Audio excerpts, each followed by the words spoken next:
a totally Donald inept group J. of people. Trump. And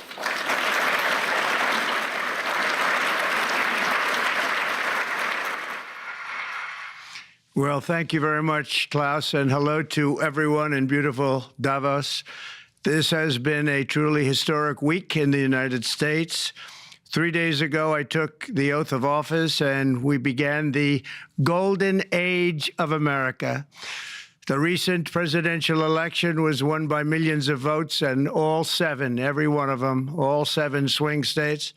It was a massive mandate from the American people like hasn't been seen in many years. And some of the political pundits, even some of my so-called enemies, said it was the most consequential election victory in 129 years. That's quite nice. What the world has witnessed in the past 72 hours is nothing less than a revolution of common sense. Our country will soon be stronger, wealthier, and more united than ever before, and the entire planet will be more peaceful and prosperous as a result of this incredible momentum and what we're doing and going to do. My administration is acting with unprecedented speed to fix the disasters we've inherited from a totally inept group of people and to solve every single crisis facing our country. This begins with confronting the economic chaos caused by the failed policies of the last administration. Over the past 4 years, our government racked up $8 trillion in wasteful deficit spending and inflicted nation-wrecking energy restrictions, crippling regulations, and hidden taxes like never before. The result is the worst inflation crisis in modern history and sky-high interest rates for our citizens and even throughout the world. Food prices and the price of almost every other thing known to mankind went through the roof. President Biden totally lost control of what was going on in our country, but in particular with our high inflation economy and at our border. Because of these ruinous policies, total government spending this year is $1.5 trillion higher than was projected to occur when I left office just 4 years ago. Likewise, the cost of servicing the debt is more than 230% higher than was projected in 2020. The inflation rate we are inheriting remains 50% higher than the historic target. It was the highest inflation probably in the history of our country. That's why from the moment I took office, I've taken rapid action to reverse each and every one of these radical left policies that created this calamity, in particular with immigration, crime, and inflation. On day one, I signed an executive order directing every member of my cabinet to marshal all powers at their disposal to defeat inflation and reduce the cost of daily life. I imposed a federal hiring freeze, a federal regulation freeze, a foreign aid freeze, and I created the new Department of Government Efficiency. I terminated the ridiculous and incredibly wasteful Green New Deal. I call it the Green New Scam. Withdrew from the one-sided Paris Climate Accord and ended the insane and costly electric vehicle mandate. We're going to let people buy the car they want to buy. I declared a national energy emergency, and it's so important, national energy emergency to unlock the liquid gold under our feet and pave the way for rapid approvals of new energy infrastructure.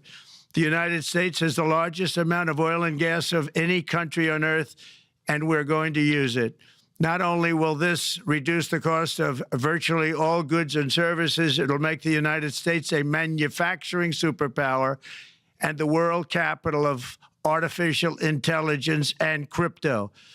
My administration has also begun the largest deregulation campaign in history, far exceeding even the record-setting efforts of my last term. In total, the Biden administration imposed $50,000 in additional regulatory costs on the average American household over the last 4 years. I have promised to eliminate 10 old regulations for every new regulation, which will soon put many thousands of dollars back in the pockets of American families.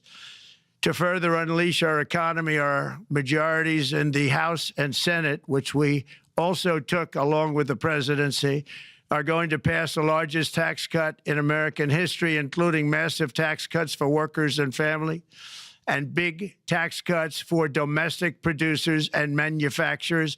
And we're working with the Democrats on getting an extension of the original Trump tax cuts, as you probably know, by just reading any paper.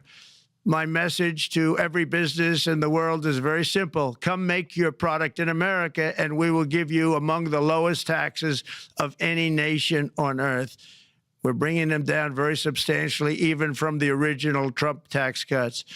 But if you don't make your product in America, which is your prerogative, then very simply you will have to pay a tariff, differing amounts, but a tariff which will direct hundreds of billions of dollars and even trillions of dollars into our treasury to strengthen our economy and pay down debt.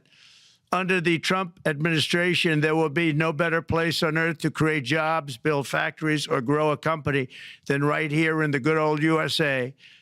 Already Americans' economic, you can see this, I think, maybe even in your wonderful, wonderful room that you're all gathered together, so many of my friends, but Americans, the economic confidence is soaring like we haven't seen in many, many decades, maybe not at all. Upon my election, it was just announced that small business optimism skyrocketed by 41 points in a single month. That's the highest ever. There's never been anything like that.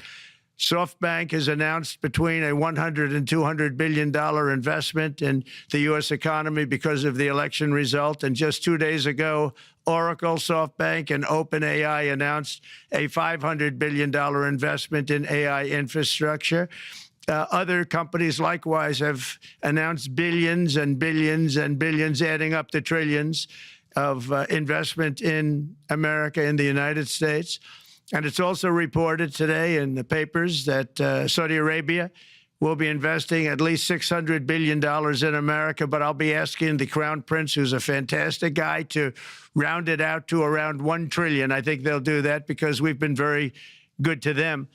And I'm also going to ask Saudi Arabia and OPEC to bring down the cost of oil. You got to bring it down, which, frankly, I'm surprised they didn't do before the election. That didn't show a lot of love by them not doing it. I was a little surprised by that. If the price came down, the Russia-Ukraine war would end immediately. Right now, the price is high enough that that war will continue. You got to bring down the oil price. You got to end that war. They should have done it long ago. They're very responsible, actually, to a certain extent, for what's taking place. Millions of lives are being lost. With oil prices going down, I'll demand that interest rates drop immediately, and likewise, they should be dropping all over the world. Interest rates should follow us.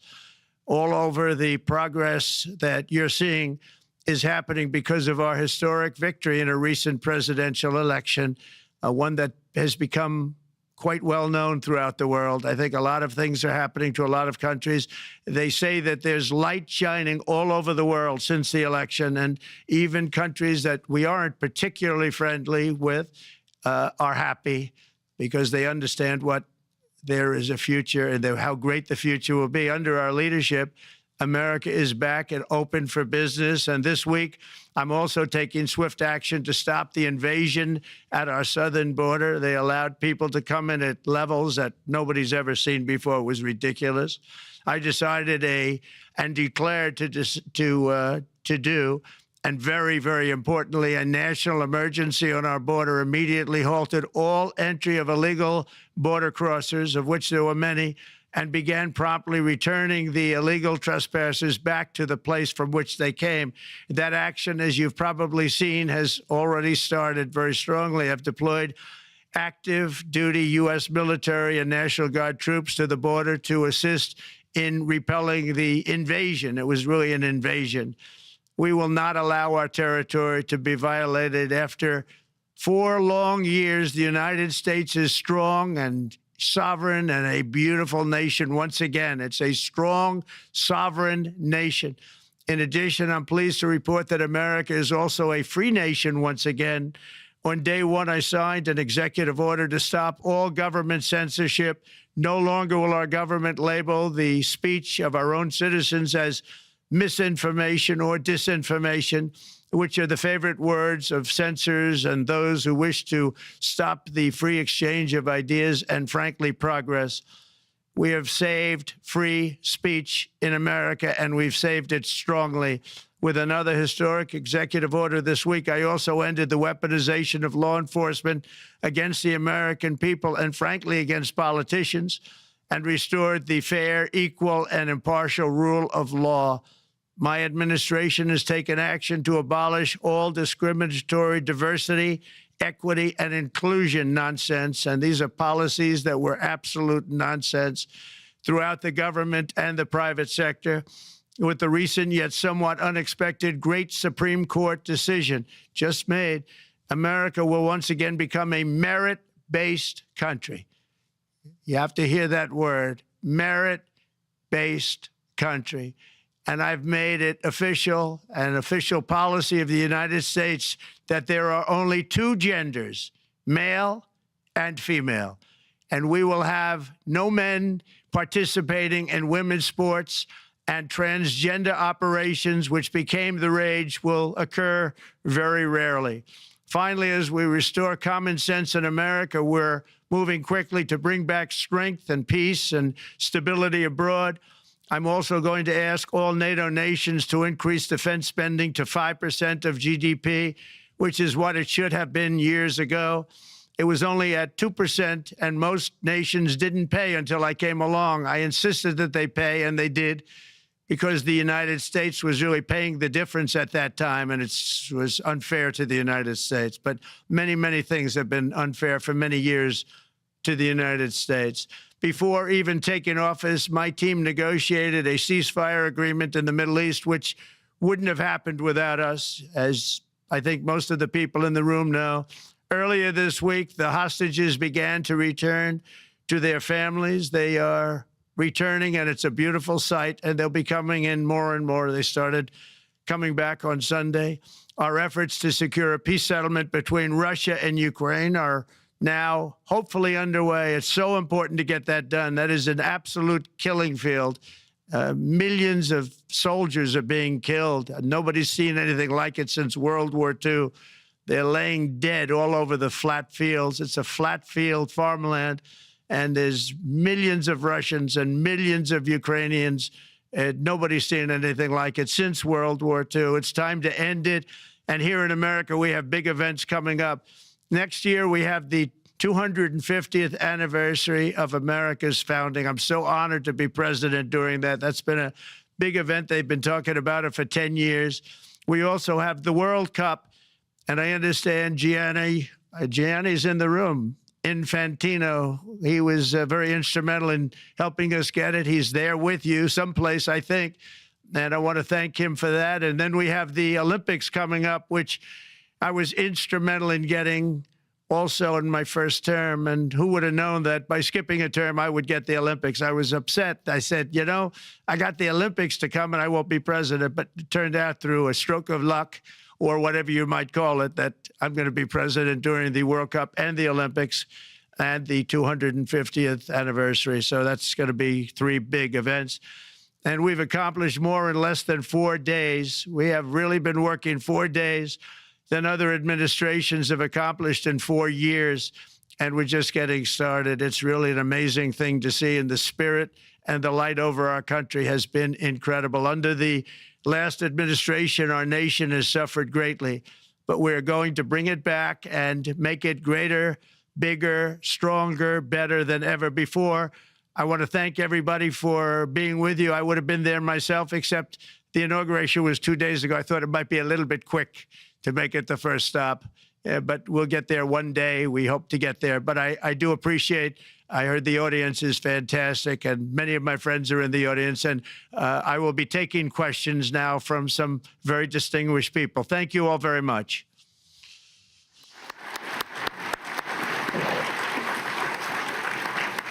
Thank you. Thank you very much, Mr. President, for that very powerful speech. And I think you could hear the applause all the way from Davos to the White House. But next year it will be even better, because then you can get the applause here in Davos. So we wish you welcome to our village next year. We hope to see you. Thank you very much. So We also know, Mr. President, that you open up for interaction here. We have a great panel with some of the most distinguished business people in the world. Let me start with someone that you know really well, that I think is almost a neighbor of you in Florida. Mr. Steve Schwartzman, Chairman, CEO, and co-founder of Blackstone Group. So, Steve, floor is yours. Well, Mr. President, I'm sure the Crown Prince of Saudi Arabia will be really glad you gave this speech today.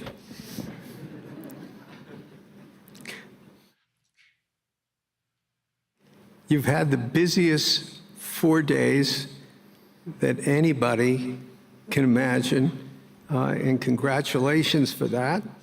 My question is about some of the things I've observed here at Davos. It's a terrific forum. I've met lots of people, as usual. I think I've been here 30 years. And a lot of the European business people have expressed enormous frustration with the regulatory regime in the EU, and they attribute slower growth rates here because of numerous factors, but especially because of regulations. And you've taken a completely different approach in this area. And if you could explain the theory of what you're doing, how you're going to do it, and what you expect the outcome to be, I'd appreciate it. Well, thank you very much, and congratulations, Steve. You're a friend of mine, but on a great career. You have had an amazing career, and it continues. I just want to congratulate you. Very inspirational to a lot of people. I want to talk about the EU, because you mentioned specifically that I have also had a lot of friends and leaders of countries. I've gotten to know them all my first term and a little bit during this period of 4 years, and know them well, like them a lot, but they're very frustrated because of the time everything seems to take to get approved, environmental impact statements for things that you shouldn't even have to do that, and many, many other ways that it takes. And I'm going to give you a quick little example. In the private life, my beautiful private life, before I had all these things happening, the world is a little different. I had a nice, simple life. You knew that. But when I had that simple life, I did projects. And I had a big project in Ireland. And it had to get approval on something that would have made it even better. And I got the approval from Ireland in a period of a week. And it was a very, very efficient, good approval. And they informed me, though, the problem is you're going to have to get it from the EU, and we think that'll take 5 to 6 years. And I said, you have to be kidding. And this was before politics. And I said, wait a minute, it's not that important. I don't want to go 5 or 6 years, but it would have been a big investment. It would have been nice, and it would have been good for the project. And I sent the people to the EU to see if they could speed it up, and basically it was a 5 or 6 year wait just to get a simple approval that Ireland gave me in a period of literally not much more than a week. And I realized right then, that was the first time I really was involved with the EU, but I realized right then that's a problem, and I didn't even bother applying to do it. Or if I did, I pulled it very quickly. I have to be very accurate because I don't want to be criticized. He did apply, actually. No, I want to be very accurate. So I don't think I did, but if I did, I pulled it very quickly. It was just something you couldn't wait 5 years or 6 years to get an approval. So a lot of, in a very big business sense, a lot of people are claiming that's the problem. From the standpoint of America, the EU treats us very, very unfairly, very badly. They have a large tax that we know about, and a VAT tax, and it's a very substantial one. They don't take essentially don't take our farm products, and they don't take our cars, yet they send cars to us by the millions. They put tariffs on things that we want to do. Like, for instance, I think they actually, in terms of these are non-economic or non-monetary tariffs, and those are very bad, and they make it very difficult to bring products into Europe, and yet they expect to be selling, and they do sell their products in the United States. So we have, hundreds of billions of dollars of deficits with the EU, and nobody's happy with it, and we're going to do something about it, but nobody's happy with it. So I think the EU has to speed up their process. Friends of mine that are in some of the nations within the EU, great people, they want to be able to compete better, and you can't compete when you can't go through the approval process fast. There's no reason why it can't go faster. So, I'm trying to be constructive because I love Europe. I love the countries of Europe, but the process is a very cumbersome one. And they do treat the United States of America very, very unfairly with the VAT taxes and all of the other taxes they impose. One other, just to finish up, I got a call from the head of a major airline, one of the biggest airlines in the world, and he said, "Sir, could you help us? What? Landing in Europe is brutal. They charge us fees for everything, and it's so unfair." I said, "How does it compare to China?" He said, it's much worse. And the other thing, as you know, they took court cases with Apple, and they supposedly won a case that most people didn't think was much of a case. They won 15 or 16 billion from Apple. They won billions from Google. I think they're after Facebook for billions and billions. These are American companies, whether you like them or not. They're American companies, and they shouldn't be doing that. And that's, as far as I'm concerned, it's a form of taxation. So we have some very big complaints with the EU. Thank you. Thank you very much, Mr. President. We'll now go to one of your friends in the EU, Patrick Pouyanné. He's the chairman CEO of Total Energies. I guess you have a question ready, Patrick, for the president. Mr. President, as we understand, energy is at the top of your agenda, and it's an honor for me to represent the energy industry tonight. In this panel, Total Energies is indeed the fourth largest oil and gas and electricity company in the world. I will not ask you a question about the oil price. It's quite clear what you expect from us. I will go to gas more. And our company is the largest #1 exporter LNG from the US company. We are a strong contributor to, and we invest in a mammoth LNG projects in Texas, $20 billion. It's far from 200, but it's $20 billion. And we contribute with that to security of supply to Europe, as we export this LNG to Europe. Some experts fear that if there are too many projects developed in the US on LNG, this could have an inflationary impact on the US domestic gas price. And they recommend a pause on these projects.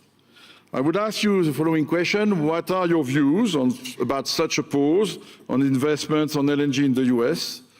What would happen if you would observe an increased domestic gas price because of these exports?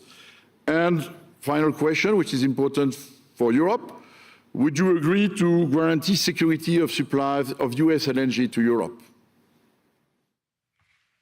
Well, in the last part of your question, yes, I would. I would make sure that you get it. If we make a deal, we make a deal, you'll get it.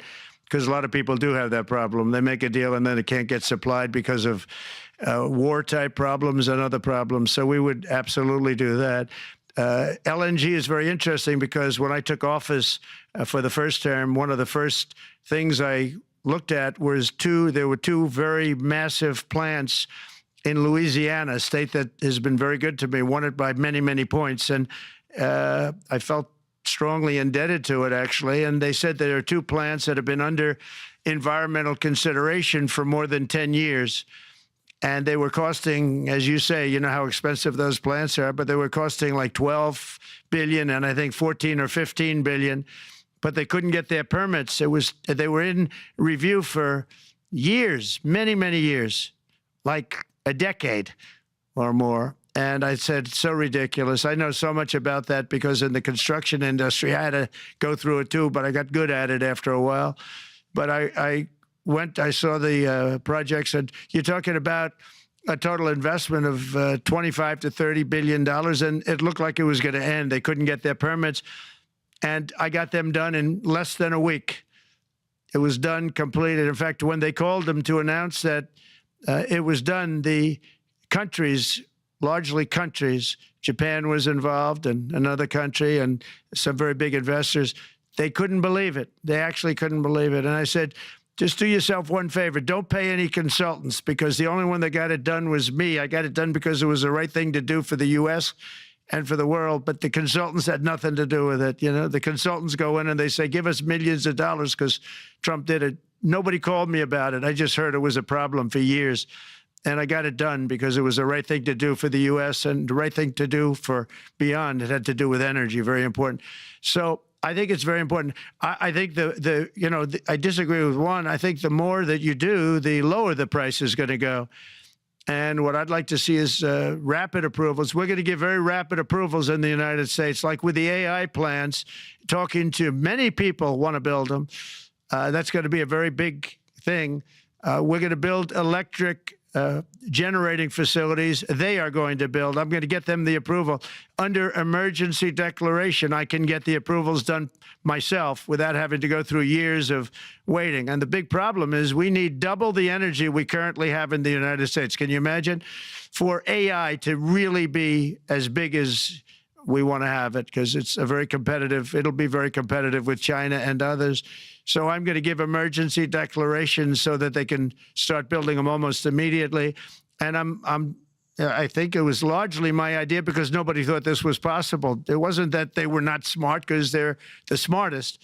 But I told them that what I want you to do is build your electric generating plant right next to your plant as a separate building, connected. And they said, wow, you're kidding. And I said, no, I'm not kidding. You don't have to hook into the grid, which is old and, could be taken out. If it's taken out, they wouldn't have any way to get any electricity. So we are going to allow them to go on a very rapid basis to build their plant, build the electric generating plant. They can fuel it with anything they want, and they may have coal as a backup, good, clean coal.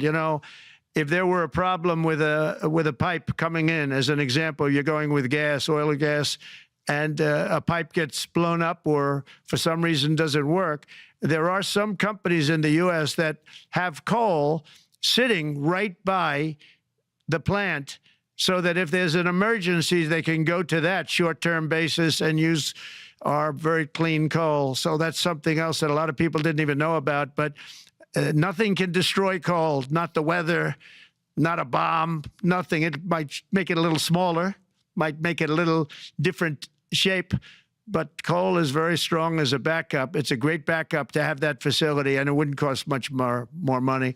And we have more coal than anybody. We also have more oil and gas than anybody. So we're going to make it so that the plants will have their own electric generating facilities attached right to their plant. They don't have to worry about a utility. They don't have to worry about anything. And we're going to get very rapid approvals. Thank you. Thank you so much, Mr. President. We'll now go to another CEO that you know very well, Brian Moynihan, the CEO and Chair of Bank of America. Good afternoon, Mr. President, and congratulations, and obviously an eventful week for you and your family. If you remember 5 years ago, you came here and we walked among 150 CEOs from all over the world, and you engaged with them about your policies and your procedures. This year, you're not here, and yet this week was eventful from the orders that you mentioned earlier, literally a wave of orders coming out on immigration, on trade, and many other matters. And so, as a representative of the United States here, we got a lot of questions about what does all this mean and how would the president square this with his clear focus on growth, prosperity, market growth, stock market growth, a good bond market, in bringing down prices. So how do you think about the impact of all these orders and how fast they come out, and how you're going to balance them with that scorecard of being successful in both continuing GDP growth, bringing down inflation, and also having a good stock price appreciation for the American citizen? Well, I think it's going to actually bring down inflation. It's going to bring up jobs. We're going to have a lot of jobs. We're going to have a lot of companies moving in. You know, Brian, we're at 21%. It was at 40%, and I got it down to 21%, the corporate tax. And it was actually, if you look at state and city, it was in many cases much higher than 40%. I got it down to 21%. And now we're going to bring it down from 21 to 15% if, there's a big if you make your product in the U.S. So we're going to have the lowest, just about the lowest rate. It'll be, the 21 is on the low side worldwide. The 15 is about as low as it gets. And by far the lowest of a large country, a large, you know, rich, powerful country, by far, not even a contest. So we're going to bring it down to 15% if you make your product in the USA. So that's going to create a tremendous buzz. We're also probably going back to the one-year deduction where we deduct, you know, we did that originally, and that was amazing what the impact that had, the one-year deduction, which built up over a period of time, and then it expires. But we're going to go back to that when we do the renewal of the Trump tax plan. We have to get Democrats to approve it. But, you know, if the Democrats didn't approve it, I don't know how they can survive with about a 45% tax increase, because that's what it would be. And so I think they're going to do. We've been working along with them pretty well. I think it's very hard for a political group to say, let's charge people 45% more. So I think we're in good shape. But we're actually doing a reduction for business and small businesses where you're going to bring it down to 15%, which is really something. And by the way, speaking of you, and you've done a fantastic job, but I hope you start opening your bank to conservatives, because many conservatives complain that the banks are not allowing them to do business within the bank. And that included a place called Bank of America. They don't take conservative business. And I don't know if the regulators mandated that because of Biden or what, but you and Jamie and everybody, I hope you're going to open your banks to conservatives, because what you're doing is wrong. Mr. President, I'll say that your friend Gianni said hello, told me to tell you hello, and we look forward to sponsoring the World Cup when it comes, both this summer for the club and next year. So thank you for getting that for the United States. Thank you very much, Brian. Thank you, Mr. President. We'll now go to Anna Butin. She's the executive chairman of Banco Santander, one of the big European banks, and also in the U.S. So, Anna. Mr. President, congratulations on a historic victory. I believe you don't know me as well as my fellow panelists, so a few words. Santander is one of the largest banks in the world by number of customers, 170 million. That's more than my friend Brian or my friend Jamie have. And those... They fixed the regulation. That's coming, that's coming. That was cheeky. We're a big investor in the United States. We have many million customers, 12,000 employees. We're one of the largest auto lenders. And we recently launched a fully digital bank called Open Bank. We strongly believe banks have a pivotal role in the economy, and we can accelerate growth and help many more customers. That's what we're doing in the United States. So, as Brian pointed out, we very much welcome your focus on deregulation and reducing bureaucracy. So my question is, what are your priorities in this regard, and how fast is this going to happen? Thank you very much. I think it's going to, thank you and congratulations. I know very much about your bank, and you've done a fantastic job. Congratulations. We are going to move very quickly. We've moved very quickly. We've done things in the last 3 days that nobody thought were possible to do in years. And it's all taking effect. It's going to have a huge impact on the economy, a huge positive impact. Money was being wasted on crazy things. I mean, the Green New Deal was such a total disgrace, how that was perpetrated. And it was conceived of by people that were average students, less than average students, I might add, and never even took a course in energy or the environment. It was just a game. Remember, the world was going to end in 12 years? Remember that? Well, the 12 years has come and gone. It was going to end. It was going to all foam into earth. But, you know, the time has come. These people, and they really scared the Democrats large. I can't say the Republicans. The Republicans maybe could have fought harder to stop it, but it's been a tremendous waste of money. You know, during my 4 years, we had the cleanest air, we had the cleanest water, and yet we had the most productive economy in the history of our country. We had the most productive economy until COVID came. We had the most productive in the history of our country by far, and actually, you can look worldwide. We were beating everybody from China to everybody else. So, and we think we really now, with what we have learned and all of the other things that have taken place, we think we can even far surpass that, actually far, far surpass it. But we do, one thing we're going to be demanding is we're going to be demanding respect from other nations. Canada, we have a tremendous deficit with Canada. We're not going to have that anymore. We can't do it. I don't know if it's good for them. As you probably know, I say you can always become a state. And if you're a state, we won't have a deficit. We won't have to tariff you, et cetera, et cetera. But Canada has been very tough to deal with over the years. And it's not fair that we should have a $200 billion or $250 billion deficit. We don't need them to make our cars, and they make a lot of them. We don't need their lumber because we have our own forests, et cetera, et cetera. We don't need their oil and gas. We have more than anybody. So, you know, just as an example, with Mexico, we're dealing with Mexico, I think, very well. And we're just, you know, we just want to be treated fairly with other nations, because there's hardly a nation in the world, and I blame this on us, and I blame it on politicians that, for some reason, probably mostly it's stupidity, but you could also say other reasons, but mostly stupidity. They've allowed other nations to take advantage of the U.S., and we can't allow that to happen anymore. You know, we have debt. It's a very small debt when you compare it to the value of the assets that we have, but we don't want to do that. We want to just have debt be obliterated, and we'll be able to do that fairly rapidly. And a lot of good things are going to happen. And honestly, good things are going to happen for the world, and good things are going to happen for the people that are dealing with us, allies and beyond allies. One thing very important, I really would like to be able to meet with President Putin soon and get that war ended. And that's not from the standpoint of economy or anything else. It's from the standpoint of millions of lives are being wasted. Beautiful young people are being shot in the battlefield. You know, the bullet, very flat land, as I said, and the bullet goes, there's no hiding. And a bullet, the only thing going to stop the bullet is a human body.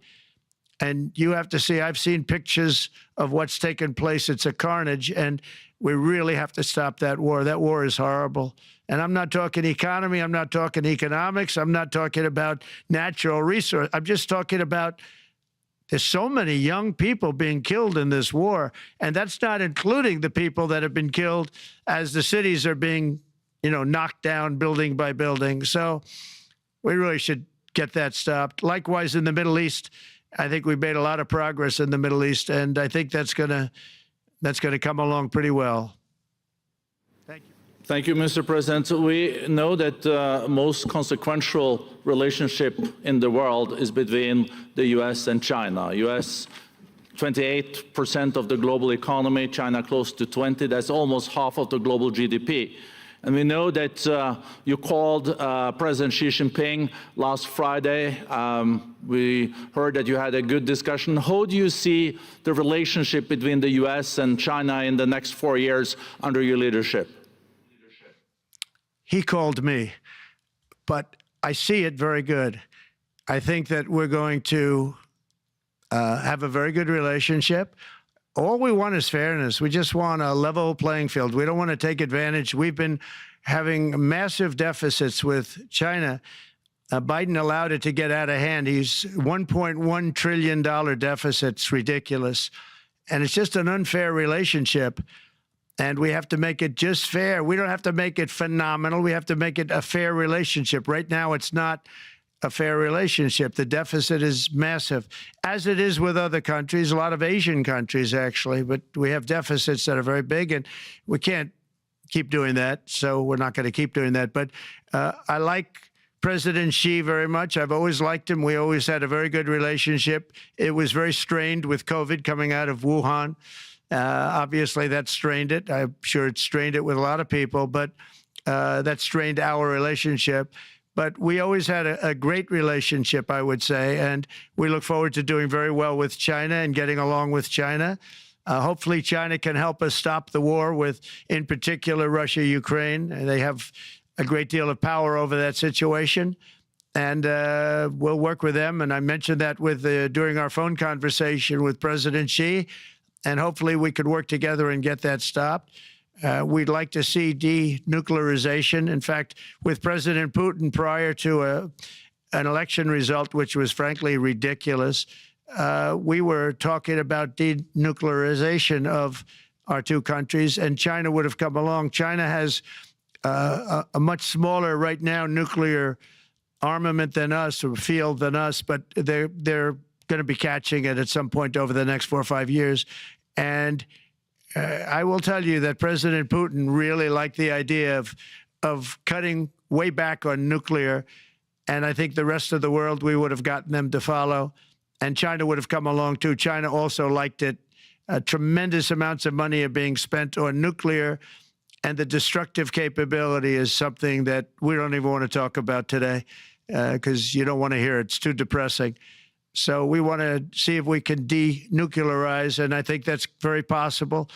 And I can tell you that President Putin wanted to do it. He and I wanted to do it. We had a good conversation with China. They would have been involved, and that would have been an unbelievable thing for the planet. Mr. President, when you're back here in Davos next year, will there be then a peace agreement with Ukraine and Russia by then? Well, you're going to have to ask Russia. Ukraine is ready to make a deal. Just so you understand, this is a war that should have never started. If I were president, it would never have started. This is a war that should have never, ever been started. And it wasn't started during there was never even talk about it. I knew that it was the apple of President Putin's eye, but I also knew that there was no way he was going in, and he wasn't going to go in. And then when I was out, bad things happened, bad things were said, a lot of stupidity all around, and you end up with what you have. Now you have all these bombed out cities. They look like demolition sites with many people killed. I think the thing that you'll see about Ukraine is that far more people have died than is being reported. And I've seen that. But far, far more people have died. When you look at a city that's become a demolition site where big buildings have been collapsed by missiles hitting them and everything else, and they say one person was slightly injured. No, many people were killed. Those are big buildings. I was surprised at how that was my business. These are buildings that go 2 and 3 blocks long. They're 20 stories high. They're big, powerful buildings, and they were knocked down, and there were a lot of people in those buildings. That announced that 2 people were injured. That's not true. So I think you're going to find that there were many more people killed in Ukraine in the Ukraine war than anybody has any idea. But if you look now, so many of the people being killed are soldiers just facing each other with guns, rifles, and drones, the new form of warfare, drones. And it's a very sad thing to see. And when you see pictures of the fields that I see, nobody wants to see it. You'll never be the same. Thank you very much, Mr. President, on behalf of all the 3,000 participants here in Davos. We really underline that joining us the third day in your presidency, live taking questions here is so appreciated, and we are already ready for receiving you next